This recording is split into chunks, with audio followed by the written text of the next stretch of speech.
बिस्मिल्लाहिर्रहमानिर्रहीम। अस्सलाम वालेकुम दोस्तों, मैं फ़हीम अब्बास आपको खुश आमदीद कहता हूँ न्यूज़ कैफ़े में और उम्मीद करता हूँ कि आप सब खैरियत से हैं और आज के दिन का एक अच्छा सा आगाज़ भी कर चुके हैं। आइए प्रोग्राम का आगाज़ करते हैं। प्रोग्राम में आज हमने दो मौज़ूआत को ज़ेर बहस लाना है और जो सबसे पहला मौज़ू है हमारा प्रोग्राम का वो ये है कि क्या मौजूदा हुकूमत अपनी मुद्दत पूरी कर पाएगी। ये एक ऐसा सवाल है जिसके ऊपर मतलब हर एक ने ही मौजूदा सियासी सूरत-ए-हाल के हवाले से बात की होगी और आजकल इस हवाले से बात हो भी रही है।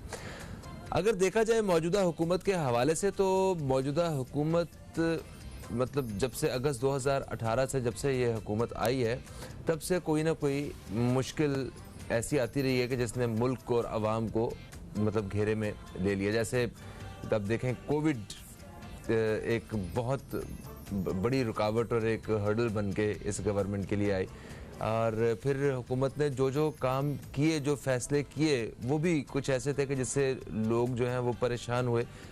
जैसे इंक्रोचमेंट वगैरह, ये नाजायज़ और कब्ज़े वगैरह जब छुड़वाए गए तो गरीब तबका जो है वो पिसा और वो काफ़ी ज़्यादा परेशान हुआ। अभी भी लोग उसकी वजह से परेशान हैं।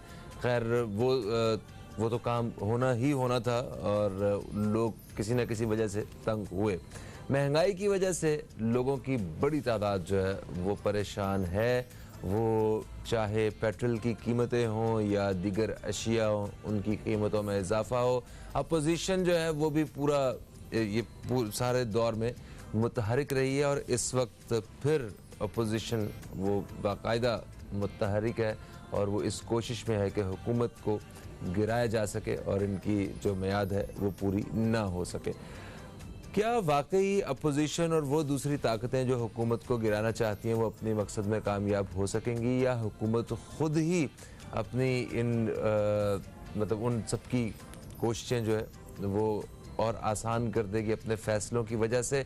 आज हम इसी हवाले से बात करेंगे। मेरे साथ स्टूडियो में एक तजज़ियाकार मौजूद हैं, आप एक्सपर्ट हैं जनाब मखदूम मोहसिन साहब। आपको खुश आमदीद। अस्सलाम वालेकुम, कैसे हैं आप? ठीक अल्हम्दुलिल्लाह, आप कैसे हैं? अल्हम्दुलिल्लाह मैं भी बिल्कुल ठीक ठाक हूँ। क्या लगता है आपको कि हुकूमत जो है ये अपने 5 साल पूरे कर पाएगी?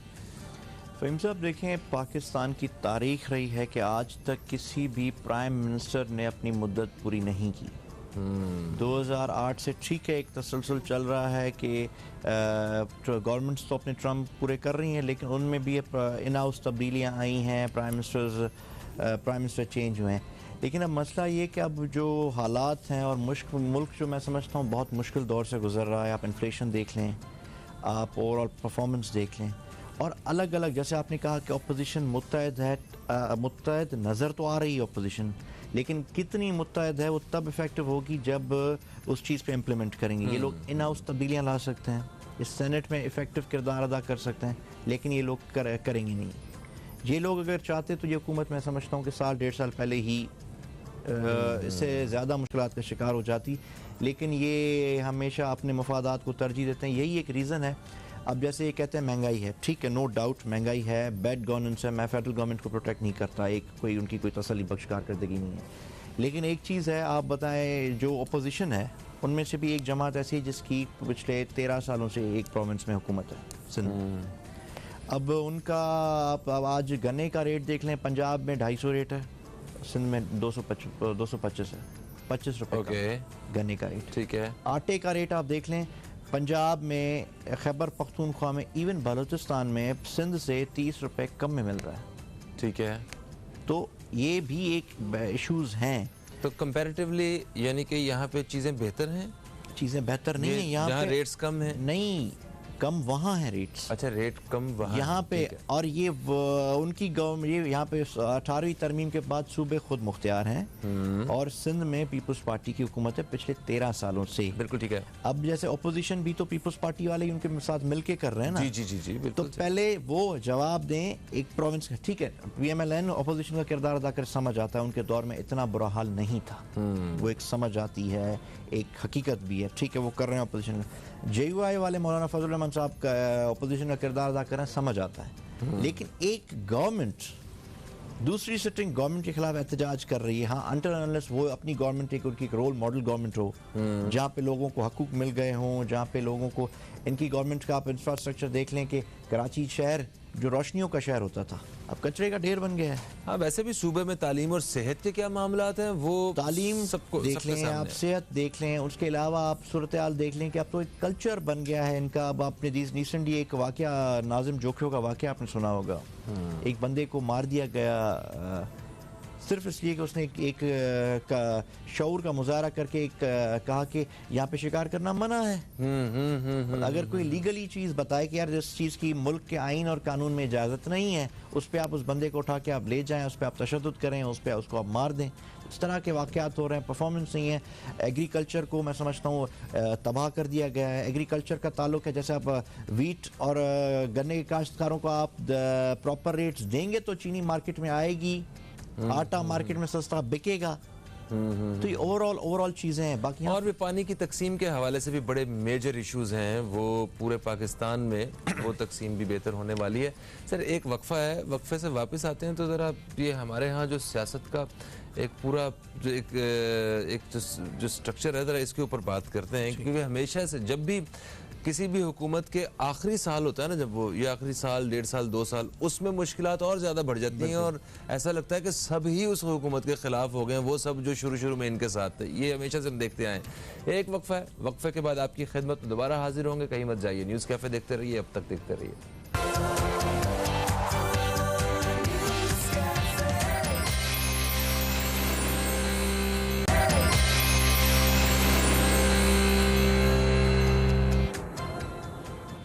वेलकम बैक, आप देख रहे हैं न्यूज़ कैफ़े। मैं हूं फ़हीम अब्बास और न्यूज़ कैफ़े में हमारे साथ हैं जनाब मखदूम मोहसिन साहब, जिनसे हम बात कर रहे हैं मौजूदा सियासी सूरत हाल के हवाले से। मोहसिन भाई, हमारे यहाँ जब से मैंने होश संभाली है, यही होता है कि कोई भी हुकूमत जब अपने इख्तितामी मतलब मुद्दत के पास होती है ना, तो उस वक्त सब उसके ख़िलाफ़ हो जाते हैं। वो ना वही अवाम जो उन्हें ख़ुद वोट दे के लेके आई होती है, उन्हें भी वो हुकूमत चुभना शुरू हो जाती है। वो सारे लोग जिनके ख़िलाफ़ उन्होंने काम किया होता है, जो मतलब अपोजिशन या दूसरे ऐसे शोबे जिनके ख़िलाफ़ उन्होंने एक्शन लिए होते हैं, वो भी सारे इकट्ठे हो जाते हैं। मीडिया पे भी जो है उनकी बाकायदा मुखालफत शुरू हो जाती है। तो हम यानी ये हमें पता है कि ये हम देखते आए हैं कि जैसे ही कोई नई हुकूमत आती है ना, तो हम ये शुक्र कर रहे हैं, शुक्र है जान छूटी। और जब वो नई हुकूमत आ जाती है कोई भी, तो हम कहते हैं इनसे तो पिछले ही अच्छे थे। तो ये एक आम सा एक सारा सिस्टम है। इसको आप कैसे देखते हैं? क्या ये 4-5 साल जो है, 4 साल जो ये कोई मुख्तलिफ थे कुछ बाकी हुकूमतों से? क्योंकि देखें एक बिल्कुल डिफरेंट एक्सपीरियंस था पूरी पाकिस्तान के लिए भी और हमारी सारी आवाम के लिए भी। वो रवायती वो हुकूमत नहीं थी। प्लीज़ देखिए, मसला ये था कि जब भी किसी पार्टी की गवर्नमेंट आती है तो एक्सपेक्टेशंस बहुत हाई हो जाती हैं। लोग तवक्कुआत ज़्यादा करते हैं और डिलीवरेंस नहीं हो पाती। वो तो एक ठीक है, एक जनरल फिनोमेना है कि इस तरह होता है। लेकिन इस जो मौजूदा वफाकी हुकूमत है, इसने बड़ा मायूस, पार्टी सिस्टम को तोड़ना बड़ा मुश्किल होता है। अमेरिका में आप देख लें 2 पार्टी सिस्टम चल रहा है, चलता आ रहा है। आप इंडिया में देख लें, ये दुनिया की जो बड़ी से बड़ी डेमोक्रेसीज काउंट होती है, मैं उनके एग्जांपल्स दे रहा हूँ, वहाँ पे भी एक सिस्टम चलता आ रहा है। लेकिन पाकिस्तान में भी 20-30 सालों से तो आपने देखा होगा कि यही 2 पार्टीज थी, बहुत सारे इक़्तिदार में आती थी। फिर चाहे आप वो 20-30 साल वो आप निकाल दें, अगर आप आर्मी जनरल्स के, उनके अलावा आपको यही पार्टीज नज़र आई। इस बार 2018 में ये हुआ कि लोगों ने एक नए अल्टरनेट को इमरान खान साहब की सूरत में वोट दिया, सपोर्ट किया। और एक उम्मीद थी और लोगों को एक उम्मीद थी कि शायद ये कुछ मुल्क के लिए बेहतर कर सकेंगे या मुल्क को। पर बदकिस्मती ये है कि 2017 में हम लोग कहते थे कि हमें नया पाकिस्तान चाहिए। और लोगों की मैं मेंटालिटी की बात कर रहा हूँ, majority of people in Pakistan वो क्या चाहते थे कि नया पाकिस्तान आए। लेकिन बदकिस्मती ये कि 2021 में आज लोग पुराने पाकिस्तान को याद कर रहे हैं। तो हमेशा मुशर्रफ साहब के दौर को भी याद करते थे। जब मुशर्रफ साहब के बाद दूसरी गवर्नमेंट आई थी तो कहते थे देखें ना ये पिछली गवर्नमेंट जो है ना कितनी अच्छी थी। तो उनसे पहले जब मुशर्रफ साहब से लोग तंग आए हुए थे आखिरी दिनों में तो उस वक्त नवाज शरीफ को भी याद करते थे। तो ये तो हमारी लोगों की नेचर भी तो है। असल में नेशनल लीडरशिप का फुकदान है हमारे मुल्क में। अच्छा, कोई भी इस मुल्क के साथ सिंसियर नहीं है। एक तरफ कहते हैं महंगाई हो गई, ठीक है, एक तरफ महंगाई है, दूसरी तरफ करप्शन है। आप एक लीकेज हो रही है, सपोज एक ग्लास है, उसमें से नीचे से एक सुराग है, आप कितना भी पानी डालें नीचे से ज़ाहिर निकल जाएगा। सही है। अब एक तरफ अब जैसे मुत्तहदा अपोजिशन कहते हैं, अब मुझे एक चीज़ समझ नहीं आती है। मैं सुन रहा था अब कल परसों मैं सुन रहा था कि अब जिस पार्टी की सिंध में हुकूमत है वो पार्टी मिलकर करप्शन के खिलाफ बात करते हैं और महंगाई के खिलाफ बात करते हैं। एक सराइकी की कहावत है कि गाल मीर साहब कंधा पे खिल महकू पे आंदी है। मतलब बात ये पीपल्स पार्टी वाले करप्शन और महंगाई के खिलाफ बात करते हैं। अब अफसोस और हंसी हमें आती है कि मतलब यार ये किस चीज़ की इन एक पार्टी 7 टेन्योर जिस पार्टी को मिले हैं हुकूमत के, आप मुझे बताएं आटे की जो कीमत बाकी सूबों में वो सिंध में नहीं मिलती हमें। गन्ने का रेट 225 किया हुआ है, बाकी सूबों में 250 है। ओवरऑल भी अगर आप बात करें, अब मियां नवाज शरीफ साहब हमेशा अपने बयानी की बात करते हैं, ठीक है, मुल्क के लिए आप सोचें, मुल्क के लार्जर इंटरेस्ट में क्या है। अब अगर मैं ये कहते हैं कि ठीक है ये नाकाम गवर्नमेंट है, अगर खुदा ना खास्ता अगर इनको हटा दें, इन हाउस तब्दीली ला कर या अगर फ्रेश इलेक्शंस होते हैं, तो मुझे ये पार्टी दोबारा इक़्तिदार में आते हुए नज़र नहीं आ रही। जो मुल्क के हालात हैं, जिस तरह से करेंसी डीवैल्यू हो रही है, जिस तरह से हमारा इंटरनेशनल रिलेशंस, हमारे जो इंटरनेशनल डिप्लोमेसी जिस तरह से ख़राब हुई है, पाकिस्तान की तारीख में इस तरह नहीं हुआ। अमेरिका के साथ हमारे हालात दुरुस्त नहीं हैं, आप देख लें हमसाए ममालिक के साथ हमारे हालात दुरुस्त नहीं हैं। ये ओवरऑल पॉलिसीज़ हैं, ये चाहे माजी की जो भी, ठीक है, हम कहते हैं उनको भी हम कोई कामयाब गवर्नमेंट्स नहीं कहते, लेकिन इस तरह कभी नहीं हुआ कि इस तरह हमें दुनिया में डिग्रेड किया जा रहा है। अभी तो ठीक है क्रिकेट का माहौल था और उसमें एक पाकिस्तान टीम की एक तसल्ली बख्श परफॉर्मेंस थी, इसलिए लोग का तवज्जो हट गया था। लेकिन अब वर्ल्ड कप भी ख़त्म हो गया है और पाकिस्तान मेरे ख्याल से सेमीफाइनल भी हार गया है। जी। तो अब और मैं सुनने में आ रहा है कि कल शौकत तरीन साहब जो फिनांस के फेडरल मिनिस्टर हैं, उन्होंने कहा कि फिर पेट्रोल बढ़ रहा है कल।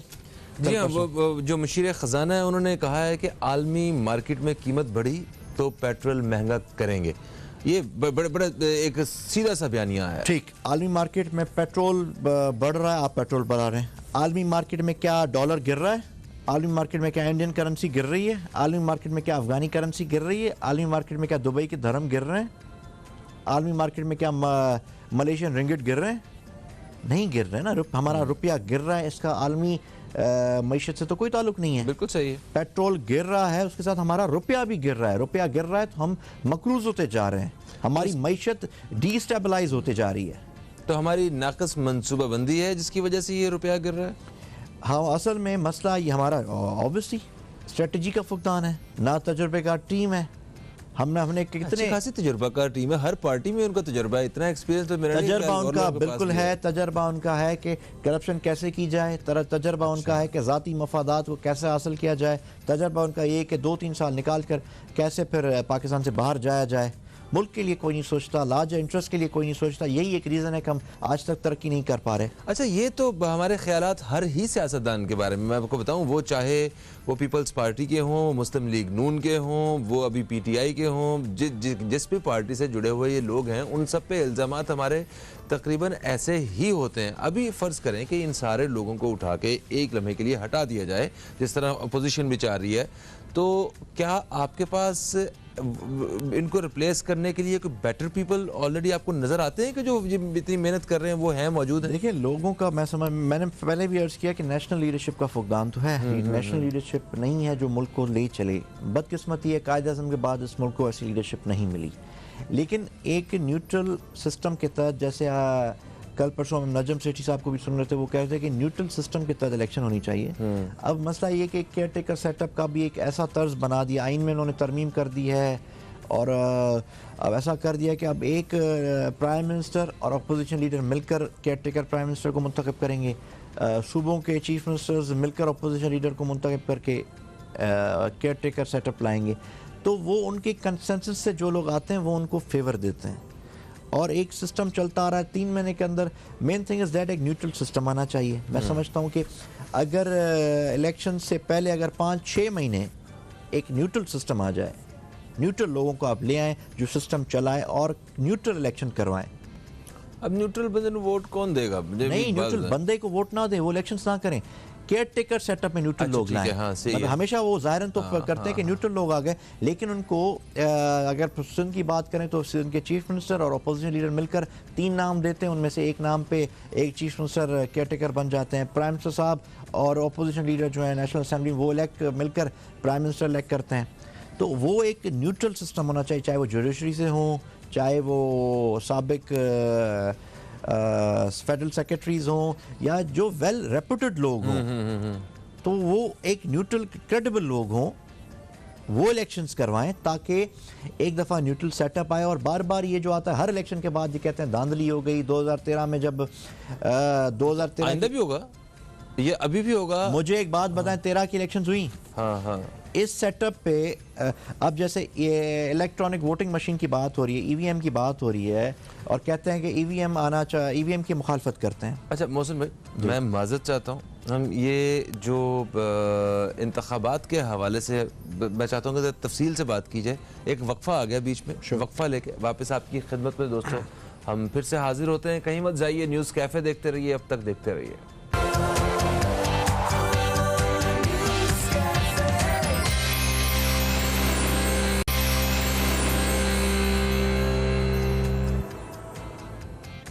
Welcome back. आप देख रहे हैं न्यूज़ कैफ़े, मैं हूं फ़हीम अब्बास। न्यूज़ कैफ़े में मखदूम मोहसिन हमारे साथ हैं और हम मौजूदा सियासी सूरत हाल के हवाले से बात कर रहे हैं। अच्छा, क्योंकि आज हम बात कर रहे हैं कि हमारी हुकूमत जो है ये क्या अपनी मुद्दत पूरी कर पाएगी, और वैसे भी हमारे यहाँ जितने वज़राए आज़म जो गुजरे हैं उन्होंने अपने 5 साल पूरे नहीं किए हैं पाकिस्तान की तारीख में। तो क्या इमरान खान पहले वज़ीर आज़म बनने में कामयाब हो जाएंगे? और अगर ऐसा हो जाता है तो बहुत सारे लोगों के दिल टूट जाएंगे जो मुसलसल 5 साल से कोशिशें कर रहे हैं कि किसी तरह ऐसा ना हो। खैर, जो भी हुकूमत आएगी, नहीं आएगी, या ये हुकूमत भी आई है, हम अगर माजी को देखें तो उसमें हर एक ने, हर पार्टी ने यही इल्ज़ाम लगाया कि मेरे साथ धांधली हो गई। अच्छा, ये पार्टी ही नहीं, आप किसी एमएनए और एमपीए को पूछ लें कि जाके मिल लें किसी से, हमारी मुलाकात होती रहती है, आपकी भी होती है, आप भी किसी ना किसी से वाकिफ़ ही होंगे। जो हारा है उसने कहा है मेरे साथ धांधली हुई, अपनी शिकस्त तस्लीम करने को कोई तैयार नहीं है। और ऐसा साफ और शफाफ इंतखाबी निज़ाम जो है वो भी लाने के बारे में हमेशा बात होती रही, हमेशा तो नहीं, ख़ास तौर पे ये पीटीआई गवर्नमेंट ने ही बात की जब इनके साथ पिछली दफ़ा ज़्यादती हुई। आप इस पूरे सिस्टम को कैसे देखते हैं कि क्या हमें भी तरक्की करनी चाहिए इस शोबे में, या वही कागज़ कलम वाले मामला को देखना चाहिए? हमें देखना चाहिए कि दुनिया किस तरफ जा रही है, जो तरक्की याफ्ता ममालिक हैं उनमें क्या सिस्टम है। अभी रिसेंटली आपने देखा होगा कि अमेरिकन इलेक्शंस हुए जहाँ पे जो बाइडन प्रेसिडेंट मुंतखब हुए, वहाँ पे आपने देखा होगा कि वहाँ पे क्या सिस्टम है। हमें देखना चाहिए कि हमारे हमसाय ममालिक में क्या सिस्टम है। इस तरह थोड़ी होता है कि आप प्रिजाइडिंग ऑफिसर अपने बुलाएं, आप वहाँ पे ठप्पे लगाएं, ओवर स्टैंपिंग करें। इलेक्शंस का माहौल, आप दूसरे ममालिक में चले जाएं, इलेक्शन डे पे भी आप नॉर्मल, जैसे अगर आपका प्रोफेशन है, आप टॉक शो करते हैं या आप बिजनेस में जाते हैं, तो आप सुबह नॉर्मली आप अपना सूट पहन के पढ़े लिखे लोगों की तरह आप निकलेंगे, आप अपना शो करेंगे। शो से जाते हुए अगर आपको 5 मिनट मिल गए तो आप वहाँ वोट कास्ट भी कर लेंगे, बायोमेट्रिक कोई लाइन नहीं होगी। एक सिस्टम है, निज़ाम ज़िंदगी उसी तरह से मामूल पे चलता रहेगा। अब हमारे पास मसला ये कि ईवीएम इलेक्ट्रॉनिक वोटिंग मशीन जो आजकल ज़ेर बहस है, उस पर अपोजिशन वाले सवाल या निशान करते हैं। मैं कहता हूँ ठीक है, अगर आप कहते हैं कि अभी जो हुकूमत है, ठीक है, डिस्पाइट बीइंग उनकी परफॉर्मेंस को अगर हम छोड़ भी देते हैं कि ठीक है एक नाकाम तर्ज से उन्होंने 3 साल 3.5 साल हुक्मरानी की है, लेकिन वो कहते हैं कि एक बायोमेट्रिक सिस्टम हो, इलेक्ट्रॉनिक वोटिंग हो, हर आदमी अपने वोट का सही अंदाज से अपना हक इस्तेमाल करे। अब मसला ये कि जो पार्टीज़ मुखालफत कर रही हैं वो पुराने निज़ाम पे भी सवाल या निशान उठा चुकी हैं। अब नवाज शरीफ साहब जिस सिस्टम के तहत कहते हैं कि इमरान खान साहब को मुंसलिक किया गया है, उस सिस्टम की के तहत कहते हैं कि दोबारा इलेक्शन हो। दूसरे पार्टी है पीपल्स पार्टी, उनके को चेयरमैन जरदारी साहब, वो 2013 में इसी निज़ाम के तहत इलेक्शन को वो खुद कह चुके हैं कि ये RO DRO इलेक्शन था।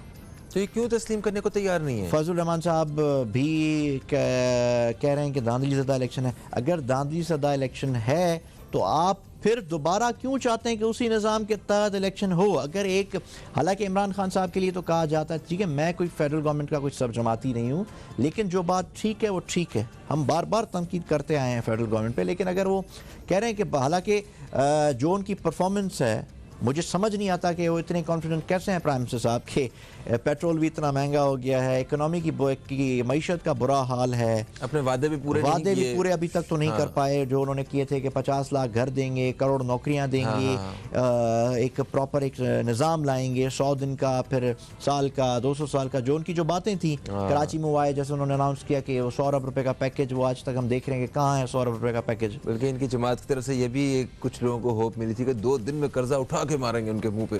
देखिए ये इम्प्रैक्टिकल बातें, जहां आप ना तजुर्बेकार लोगों को आप बड़े बड़े मनसबों पे आप लाएंगे तो इस तरह के वो बयानात देंगे। अब मुझे हैरानी हो रही थी, अब कुछ टाइम पहले इंफॉर्मेशन फेडरल मिनिस्टर कह रहे थे कि हमने करोड़ नौकरियां दे दी हैं।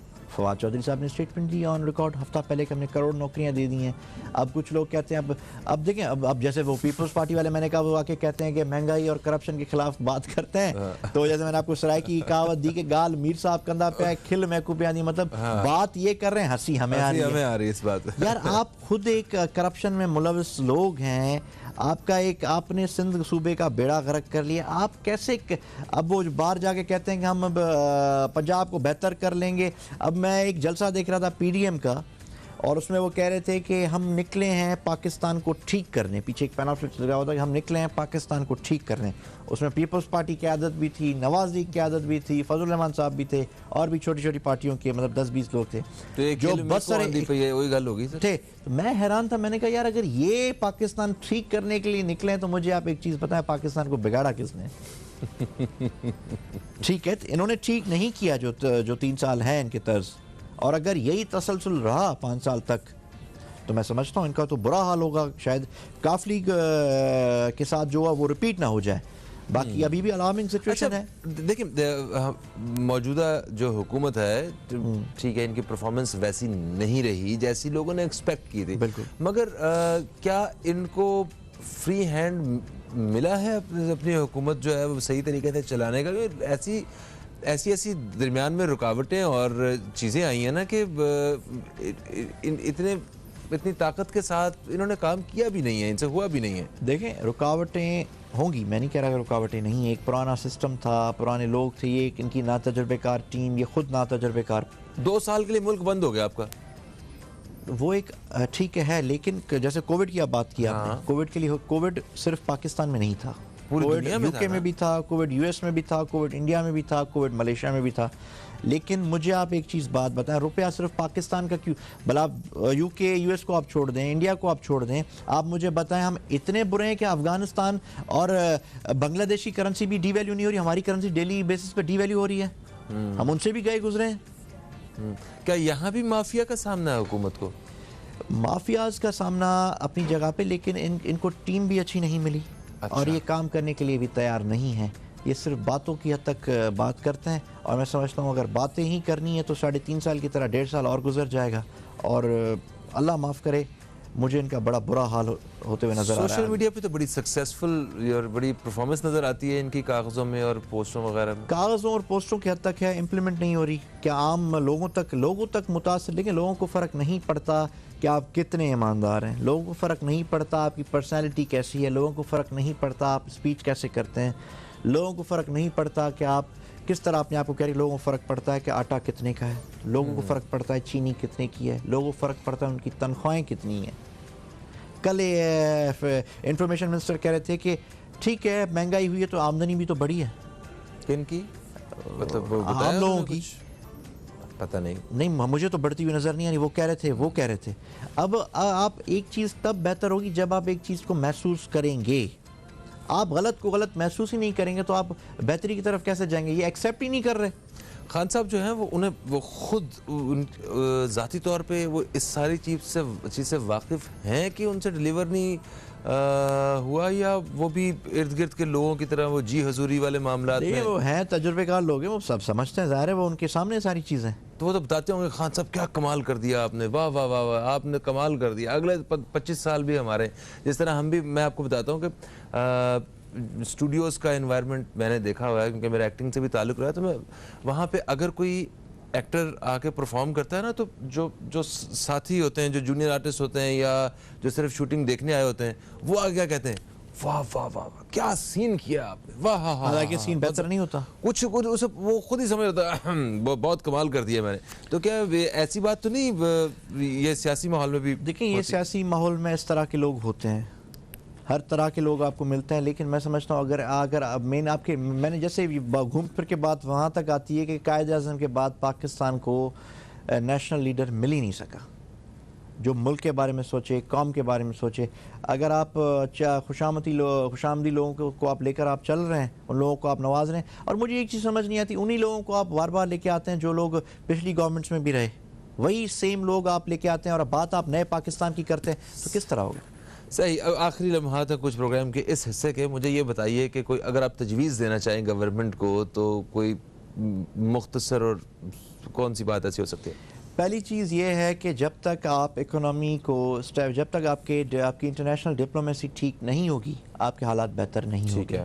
आपको अपने अंदर लचक पैदा करनी होगी, आपको अपने अंदर ठहराव पैदा करना होगा, आपको अपने हमसाय ममालिक के साथ आपको इंटरनेशनल रिलेशंस आपको बेहतर करने होंगे, आपको अपनी खारजा पॉलिसी पे नज़रसानी करनी होगी। रुपए की गिरती हुई कदर, उसके बाद रुपए, अफ़गानिस्तान में जिस तरह से डॉलर स्मगल हो रहा है, और अगर ये स्मगल होना वो बंद नहीं हुआ तो मैं समझता हूँ डॉलर 200 टच करेगा। अच्छा। और अगर ये रुक जाता है तो फिर डॉलर फिर वापस आ जाना चाहिए, जैसे कल शौकत तरीन साहब ने भी कहा कि 166 167 तक वो होना चाहिए डॉलर अभी।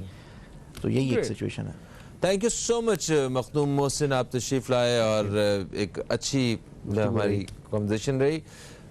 दोस्तों एक वक्फे का वक्त है, वक्फे से वापस आएंगे तो ये सियासी सूरत हाल के हवाले से बात करेंगे, मुल्की कर्ज़ों के हवाले से बात करेंगे। कहीं मत जाइए, न्यूज़ कैफ़े देखते रहिए, अब तक देखते रहिए।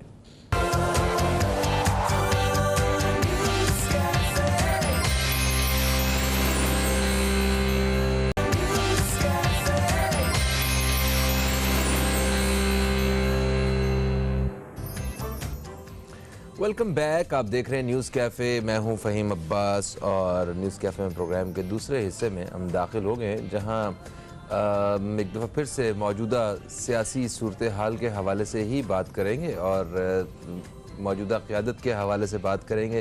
ख़ास तौर पे जो बात होगी वो होगी कर्ज़ों में इजाफ़े के हवाले से, क्योंकि जो बैरूनी मुल्की कर्ज़े हैं उनमें 16,000 रुपये का इजाफ़ा हुआ है। और मतलब एक तहकीक के मुताबिक कि जब 2018 में ये हुकूमत आई थी तो उस वक्त जो तरक्की की शरह थी वो 5.5% थी, और अभी ये शरह जो है 2% पे आके खड़ी हो गई। तो हमारे यहाँ तरक्की के जो मामलात हैं वो आप सबके सामने हैं। अवाम जो हैं वो भी बड़े परेशान हैं और महंगाई की वजह से परेशान है। ख़ास तौर पे मुल्क को अगर देखा जाए तो हमारे कर्ज़ों में इतनी तेज़ी से इजाफ़ा हुआ जा रहा है, और ये वो हुकूमत कर्ज़े ले रही है जो कहती थी कि हम कशकोल तोड़ देंगे, कर्ज़े लेने से बेहतर है कि ख़ुदकुशी कर ली जाए।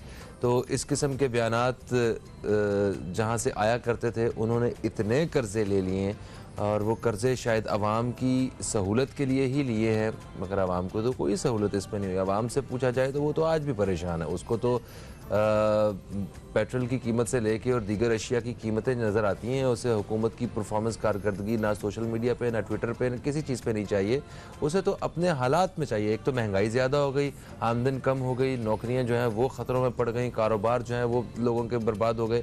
तो आवाम की जानिब से जो मामलात हैं वो बिल्कुल मुख्तलिफ हैं। तो क्या ये जो मुल्की कर्ज़े हैं जो हमने लिए हैं या जो आइंदा लेने हैं, इनसे हमारे जो माशी मामलात हैं मुल्क के वो बेहतर होंगे? आवाम को कोई रिलीफ मिलेगा? ये हुकूमत का जो आखिरी ये जो दौर है इसमें क्या आवाम के लिए कुछ खुशखबरियाँ हो सकती हैं?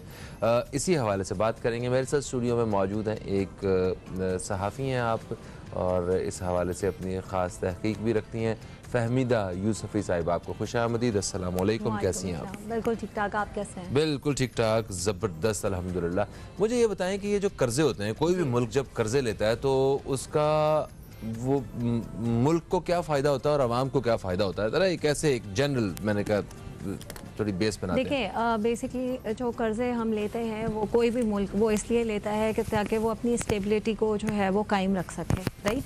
उनको जो अपनी इकोनॉमी को सस्टेन करना होता है, अपनी ग्रोथ को सस्टेन करना होता है, तो उसके लिए जो है वो क्या कहते हैं वो कर्ज़े लेते हैं कि आप जो है वो अपना जो एक पूरे वर्ल्ड में अपनी एक जगह है वो मेंटेन कर सके, जीडीपी के पर्सपेक्टिव में, इम्प्रूवमेंट के पर्सपेक्टिव में, आगे बढ़ने की इकोनॉमिक के उसमें, वो तो इसलिए जो है वो हम कुछ कर्ज़े लेते हैं ताकि जो है वो हम उनको यूटिलाइज़ करें। और बेसिकली ये तो जाहिर है कि ये थर्ड वर्ल्ड कंट्रीज़ का डिलेमा है कि वहाँ पर वो कर्ज़े लेते हैं कि हम, मतलब ये होता है ना जैसे कि हमने घर बनाना है तो हमारे पास पैसे नहीं है, लेकिन जो है हमें कोई ऑफ़र कर रहा है तो हम उससे पैसे ले लेते हैं और कहते हैं कि अच्छा हम किस्तों में दे देंगे, या हम कमेटी डालते हैं कि हम जो है हमारे पास एक बंधी हुई रकम आ जाएगी। तो ये उस तरह से होता है कि हमें एक चीज़ चाहिए तो हमारे पास है नहीं, अगला हमें पैसे दे रहा है तो हम उसको किस्तों में वो पैसे वापस करें। तो जब भी कोई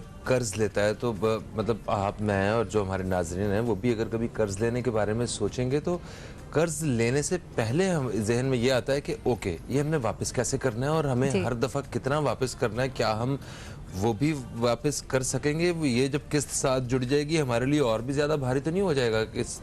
तो यही सोच के कर्जे लिए जाते हैं। हमारी हुकूमतों ने क्या सोच के कर्जे लिए हैं?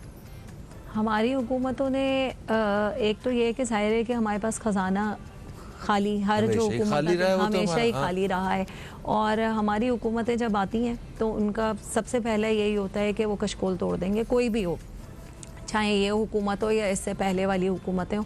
कहना उनका यही होता है कि हम जो है ना माशी अहदाफ हासिल कर लेंगे, जबकि अनफॉर्चुनेट है कि जब से ये जमहूरी रिवायात का तसलसल पाकिस्तान में शुरू हुआ है पीपल्स पार्टी से लेके अब तक, तो जमहूरी रिवायात का तो तसलसल बरकरार हो गया, लेकिन माशी अहदाफ पाकिस्तान ने कभी भी अपने जो है वो हासिल नहीं कर सके। अच्छा, तब्दीली के साथ हमारा मसला ये था कि तब्दीली सरकार के साथ हम सब की उम्मीदें बहुत ज़्यादा क्योंकि जुड़ी हुई थी, वादे बहुत बड़े बड़े थे, कमिटमेंट्स बहुत बड़ी बड़ी थी, तो इस वजह से, और जाहिर सी बात है कि लोग पिछली हुकूमतों से थोड़ा परेशान भी थे, तो अब जो है इनको देखते हुए लोगों को बड़ी उम्मीदें थी, और शायद इनके साथ भी ये प्रॉब्लम था कि इनको अपनी टीम पर बड़ा भरोसा था। आपको याद होगा कि 200 लोगों की टीम आएगी और मेरे चैम्पियंस होंगे और वो ये कर देंगे वो कर देंगे, और हमने होमवर्क किया हुआ है और ये सब कुछ किया हुआ है। लेकिन जब आप कहते हैं ना कि जब आप दरिया में उतरते हैं तब आपको उसकी गहराई का अंदाज़ा होता है, तो जब आप उतरे हैं तब आपको जो है वो पता चला है कि क्या जो है वो सिचुएशन थी। आते ही इमरान खान को सबसे पहला झटका यही लगा था कि मुल्क चलाने के लिए पैसे नहीं हैं, और उन्हें सबसे पहले जो है वो अपने जो दोस्त ममालिक हैं उनकी तरफ देखना पड़ा था। तो ये होता है कि मुल्क चलाने के लिए, सस्टेन करने के लिए आपको कर्ज़े लेने ही हैं। तो ये, और सबसे इंटरेस्टिंगली इस हुकूमत ने सबसे ज़्यादा कर्जे लिए हैं, 60%। एक वक्फा आ गया, वक्फे से वापस आते हैं तो मैं चाहूँगा ज़रा इस हवाले से बताइएगा कि देखें दरिया में तो उतर गए जी, गहराई का तो अंदाज़ा हो गया जी, तो क्या अब ये कुछ बेहतरी की तरफ आएंगे? अब तो सारी चीज़ों का अंदाज़ा है ना, अब जो बातें करेंगे, अब जो कहेंगे, क्या वो पूरा होगा? इस पर बात करेंगे। एक वक्फा है, कहीं मत जाइए, अब तक देखते रहिए न्यूज़ कैफ़े, देखते रहिए।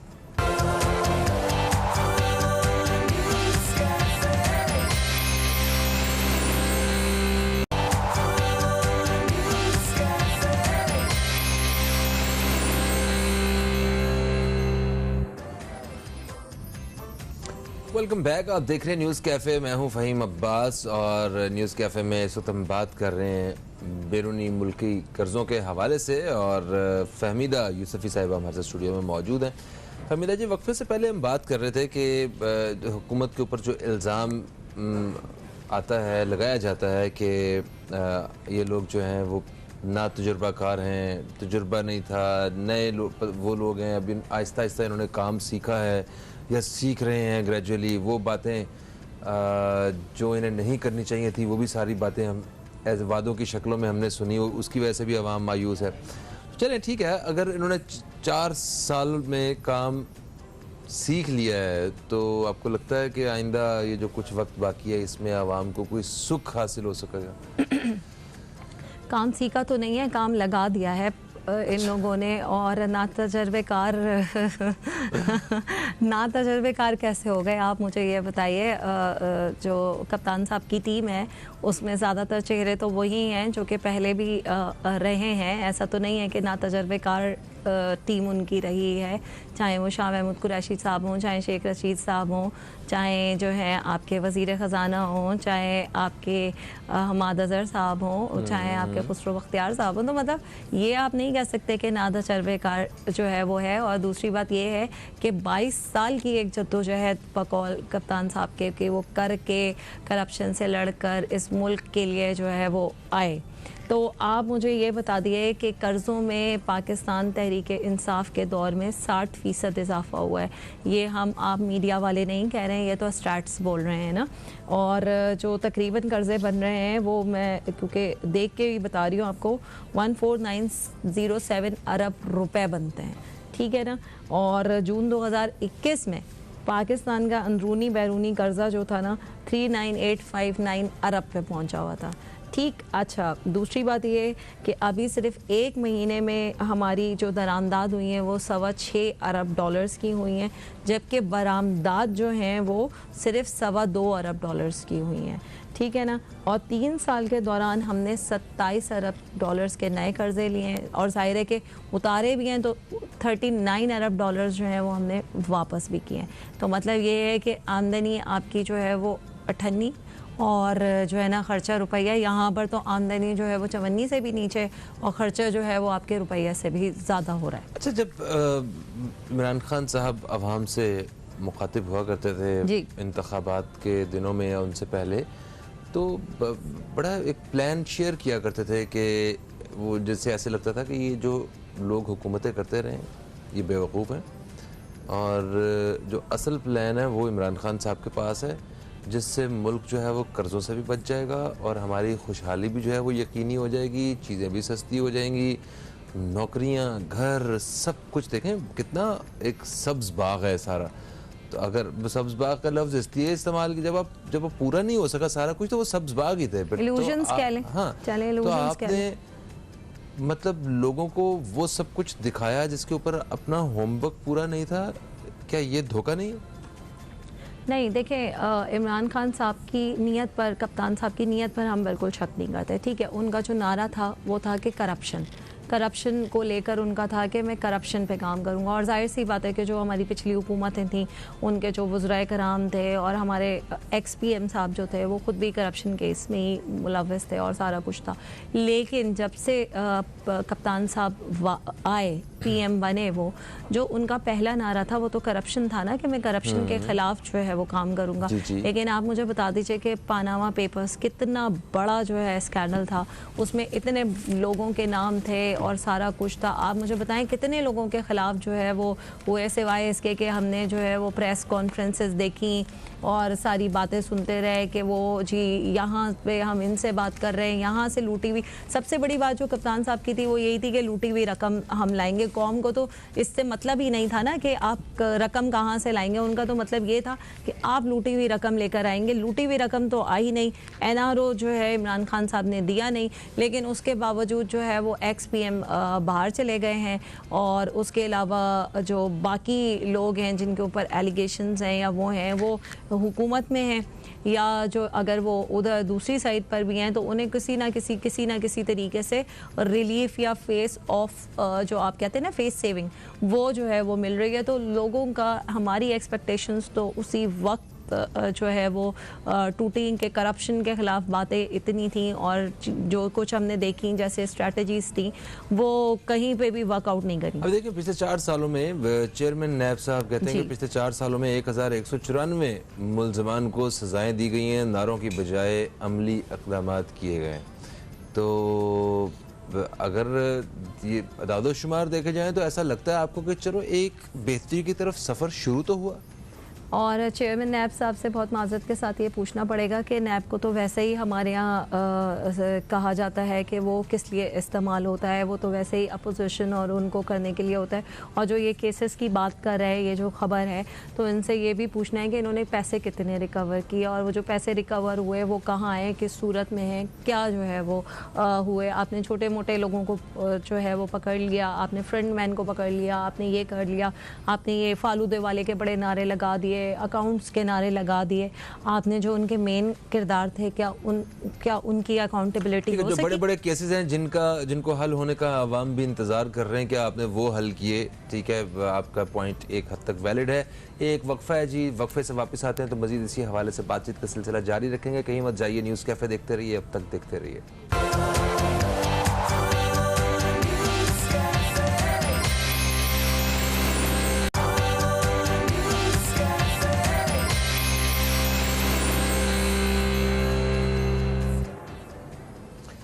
वेलकम बैक, आप देख रहे हैं न्यूज़ कैफ़े। मैं हूं फ़हीम अब्बास और न्यूज़ कैफ़े में मुल्की कर्ज़ों के हवाले से बात कर रहे हैं। स्टूडियो में मौजूद हैं मोहतरमा फहमीदा यूसुफ़ी साहिबा।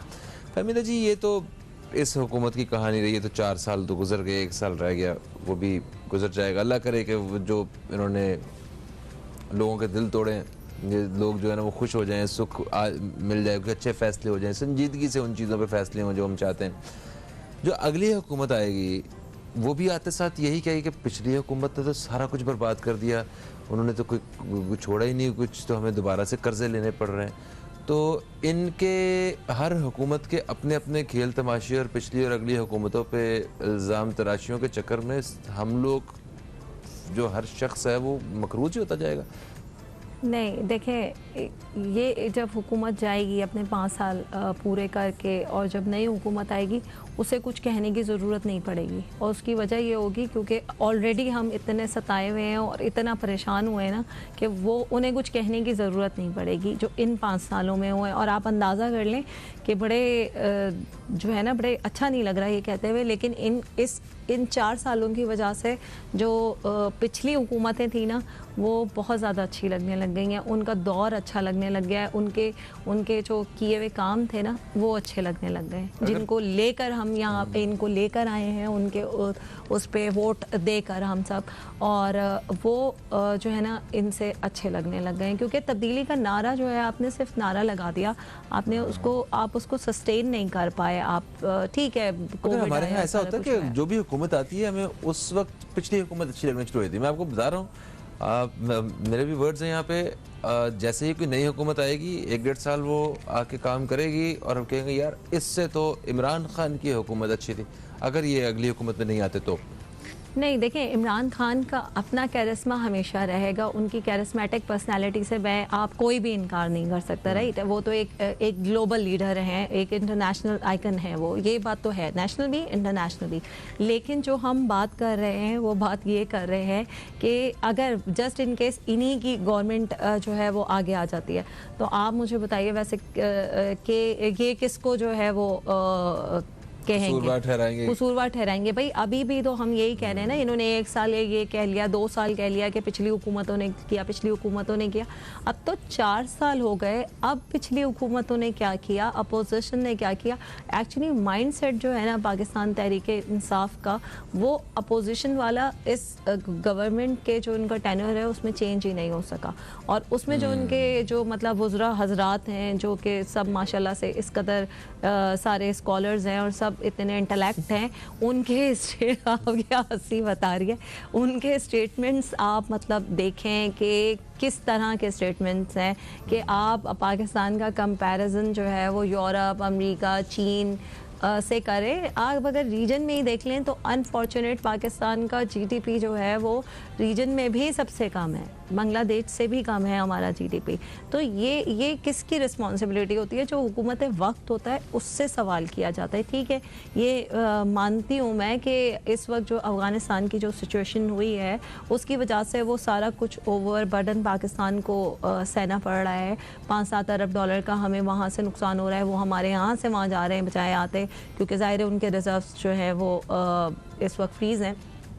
ठीक है, उनकी सिचुएशन की वजह से पाकिस्तान को फेस करना पड़ा है, लेकिन उससे पहले अगर आप कह देंगे हमारे पास कोविड आ गया था, तो उससे पहले और अब इस वक्त, तो मतलब सारी बात यह है कि आप ब्लेम्स अपने आप को ही देंगे, आप दूसरों को आप ब्लेम नहीं दे सकेंगे। अच्छा, ब्लेम गेम नहीं हो सकेगा। ऐसा क्या होना चाहिए कि जो ये हुकूमत है इसे और आने वाली जो हुकूमतें हैं, जो भी है पाकिस्तान में जो इक़्तिदार में होंगे, उन लोगों को कर्जे ना लेने पड़े। हमारे कर्जे देखें, जब तक कर्जे और चढ़ते जाएंगे, अब देख हमारे कारोबार नहीं चल रहे होंगे, हम कर्जा लेंगे किस लिए? कर्जे उतारने के लिए, पिछली किस्तें देने के लिए, और सिर्फ पिछली किस्तें उतारने के चक्कर में हमारे साथ कुछ किस्तें और भी जुड़ जाएंगी, और ये सिलसिला चलता जा रहा है जो हमें तबाही की तरफ लेके जा रहा है। तो ऐसा आपको क्या लगता है कि कर्जे कब हम लेना बंद करेंगे? हमारे कौन से मामला ठीक हो जाए तो बाकी सब ठीक होता है? देखिए, हमें अपनी सबसे पहले तो बिल्कुल फैक्चुअल अपनी कैलकुलेशन करना पड़ेगी। ऐसा तो नहीं हो सकता कि हम ये कहें कि आज हम कर्ज़े नहीं ले रहे और कर्ज़े लेना बंद कर देंगे। ये इस वक्त पाकिस्तान की जो इकोनॉमी की जो सिचुएशंस हैं, स्टैट्स हैं, उसमें अभी नहीं है। आपके रिज़र्व्स में इस कदर आपके पास पैसा नहीं है कि आप जो है वो ये कहें कि हम 4, 6, 8 महीने जो है वो सस्टेन कर लेंगे। ठीक है, ये नहीं हो सकता। लेकिन जो है वो ना ही आपका इस वक्त तरसीलात ज़र जो आ रहा है, FDI जो आ रहा है, वो इतना नहीं है। ठीक है कि वो 2 अरब डॉलर से जो है वो ज़्यादा है, 2.5 अरब डॉलर तक है, लेकिन वो उस लेवल का नहीं है कि आपके रिज़र्व अकाउंट में जमा हो सके। पहले तो आपको बिल्कुल एक फैक्चुअल बेसिस पे बात कर लेनी चाहिए। दूसरी बात यह है कि आपको अपनी बरामदात को बढ़ाना पड़ेगा। ठीक है ना? आपकी इस वक्त प्रॉब्लम क्या है? इस वक्त आपकी इंपोर्ट बहुत ज़्यादा है। आप सोचें, अनफॉर्चुनेट है कि पाकिस्तान जो है वो एग्रीकल्चर कंट्री होते हुए भी गंदम को जो है वो हम इंपोर्ट कर रहे हैं बजाय इसके कि हम एक्सपोर्ट कर रहे हैं। उसका मतलब है कि ज़राअत के शोबे में तो हमने बिल्कुल कोई काम किया ही नहीं है। अगर काम किया होता तो उसके रिजल्ट्स ये ना होते, बाहर से हम लोग गंदम ना मंगवा रहे होते। नहीं, आपको खुद पता है, आपके सामने स्टैट्स भी हैं, आप खुद देखिए, मुझे बताइए कि इंपोर्ट करना ही है, पेट्रोल को हमें इंपोर्ट करना ही है, वो ठीक है। और चीनी की कीमतें इतनी जो है ना आसमान को ना छू रही होती हैं। ये वो बुनियादी वो चीज़ें हैं। अगर ज़रूरी मुल्क को ये वाले मसाइल का सामना नहीं होना चाहिए। वक्फा आ गया, वक्फे से वापस आते हैं तो मज़ीद आप इसी हवाले से जो है यहीं से कंटिन्यू कीजिएगा। एक वक्फे के बाद आपसे मुलाकात हो रही, कहीं मत जाइए, न्यूज़ कैफ़े देखते रहिए, अब तक देखते रहिए।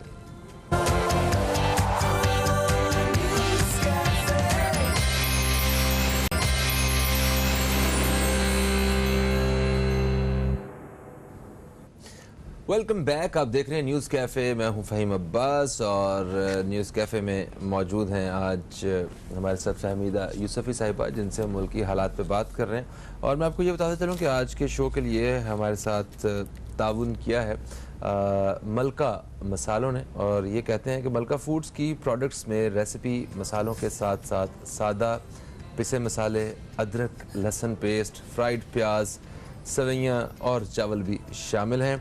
कहते हैं कि बेहतरीन जायका, आला मेयार और सार्फिन की सेहत का ख्याल, ये तीनों अवामिल मलका फूड्स को ना सिर्फ पाकिस्तान बल्कि दुनिया भर में पजीराई दे रहे हैं। ये था पैगाम मलका फूड्स की जानिब से। फहमीदा यूसुफ़ी साहिबा की जानिब बढ़ते हैं। फहमीदा जी, जैसे कि हम वक्फे से पहले बात कर रहे हैं, आप बता रही थी हम कर्ज़ों के बारे में कि कोई ऐसी सूरत हाल पैदा हो, कोई ऐसी प्लानिंग हो कि जिससे हमें मुस्तक़बिल में कर्ज़े ना लेने पड़े, क्योंकि कर्ज़े हमारी मतलब पसमानदगी की तरफ जो है ना हमें लेके जा रहे हैं। ये इनका तरक्की से कोई वास्ता नहीं है फ़िलहाल तो। हालांकि दुनिया भर में लोग कर्ज़े लेके शायद तरक्की करते हों, मगर हमने तो उस तरह नहीं देखी है। आपने कहा कि जो डिमांड और सप्लाई का जो बैलेंस है ये क्रिएट करना बड़ा ज़रूरी है, और जो दरामदात और बरामदात का तवाज़ुन है वो पैदा करना बड़ा ज़रूरी है। भाई, अगर ये दोनों चीज़ें इतनी ज़रूरी हैं और इससे हमारी कर्ज़ों से भी जान छूट सकती है और बहुत सारे मसाइल हल हो सकते हैं, सब जानते हैं, इतने इतने बड़े वर्ल्ड क्लास इकोनॉमिस्ट हमारे पास मौजूद हैं, तो क्यों इसके ऊपर हम काम नहीं कर पा रहे हैं या कामयाब नहीं हो पा रहे हैं? उसकी वजह वही है ना कि आपका इम्बैलेंस है। आपका जो इंपोर्ट एक्सपोर्ट है, जो आपकी डिमांड सप्लाई है, डिमांड ज़्यादा है, सप्लाई कम है, तो आपके जब तक वो इम्बैलेंस आप नहीं करेंगे, और जाहिर है कि ये इतना ईजी नहीं होता।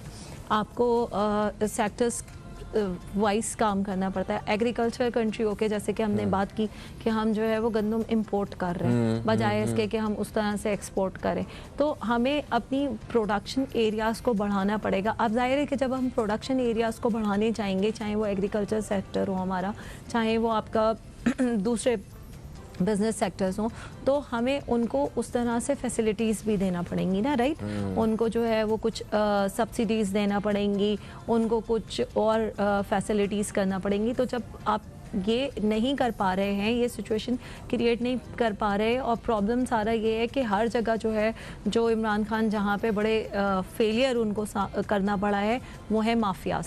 तो आप उन माफियाज को जब एड्रेस नहीं कर पाएंगे तो आपकी ये सप्लाई डिमांड का इम्बैलेंस इसी तरह रहेगा। अच्छा, ये भी मैंने सुना था कि किसी ने बड़े अच्छे तरीके से एक्सप्लेन किया हुआ था कि जब हुकूमत के आखिरी जब महीने और साल आ जाएंगे तब यही माफिया जिनके खिलाफ आपने एक्शन लिया है या जो इतनी आज़ादी से काम नहीं कर पा रहा आपकी वजह से, ये भी आपके खिलाफ उसी कैंपेन में खड़ा हो जाएगा और उन सारी ताकतों के साथ जो आपके खिलाफ खड़ी हैं। तो एक माफिया कौन सी माफिया के खिलाफ लेकिन एक्शन हुआ है, ये भी तो एक क्वेश्चन होगा ना। इस गवर्नमेंट से तो क्वेश्चंस बहुत ज़्यादा होंगे क्योंकि अकाउंटेबिलिटी का नारा लगा कर आए हैं, तो इनसे जब सवाल होंगे तो इनसे तो बहुत ज़्यादा सख्त सवाल होंगे हमारे आपके। जब हम सवाल करेंगे, जब हम इलेक्शन कैंपेन्स में बैठेंगे, जब हम मुख्तलिफ हलकों को देखेंगे ना फ़हीम, उस वक्त जो है आप खुद देखिएगा, उस वक्त हमारे सामने माफियाज नहीं होंगे, उस वक्त हमारे सामने इनकी परफॉर्मेंस होगी, इनका चार्ट होगा, और उसको देखते हुए हम फिर ये डिसाइड करेंगे। तरक्याती बजट तो इस वक्त इमरान खान साहब ने तमाम अपने वज़राए कराम को और उनको दे रहे हैं, वो ये नहीं है कि नहीं दे रहे, लेकिन वो आ कहाँ रहा है, कौन सी माफिया के खिलाफ आपने किया है। एक आध को आपने कर दिया कि यहाँ खुसरो बख्तियार की जो है शुगर पे मिल्स पे आपने छापा मार दिया और ये कर दिया। चीनी की कीमत तो आप मुझे बताते हैं अभी बाजार में कितने रुपए किलो मिल रही है। जी जी जी जी जी।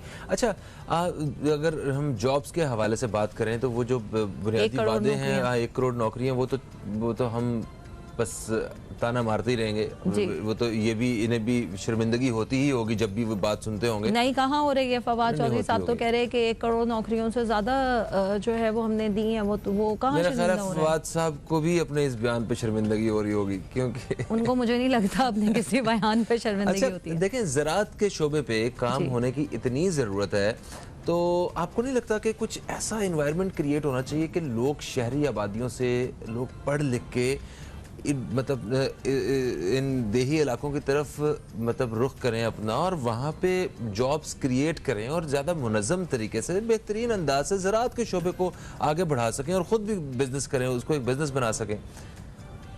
ऐसी तो बात मुझे होना चाहिए अगर हमें ज़राअत के शोबे में तरक्की करनी है। जो हो रहा है वो ये हो रहा है कि लोग देही इलाकों से जो अपनी ज़रूरी ज़मीनें हैं उनको बेच के रहायशी मंसूबों के लिए बेच रहे हैं और वो शहरों में मुंतकिल होना चाह रहे हैं कि बस हम शहरों में चलें। तो कुछ इस शोबे में बैलेंस क्रिएट करने के लिए क्या तजवीज़ आप देंगी?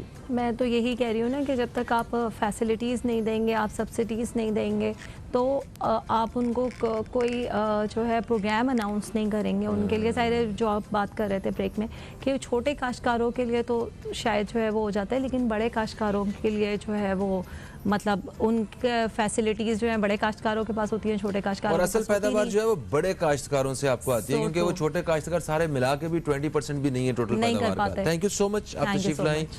दोस्तों, प्रोग्राम का वक्त अपने अख्ताम की तरफ आ गया। हमने कोशिश की कि जो मुल्की मौजूदा मसाइल हैं उनको ज़ेर बहस लाएँ, क्योंकि मसाइल तब तक हल नहीं होते हैं जब तक उनके बारे में हमें अंदाज़ा ना हो, उनके हक़ाइक़ को जाना ना जाए। फ़हीम अब्बास को न्यूज़ कैफ़े की टीम को दें इजाज़त। आपसे फिर मुलाकात होगी, तब तक के लिए खुदा हाफ़िज़। पाकिस्तान जिंदाबाद।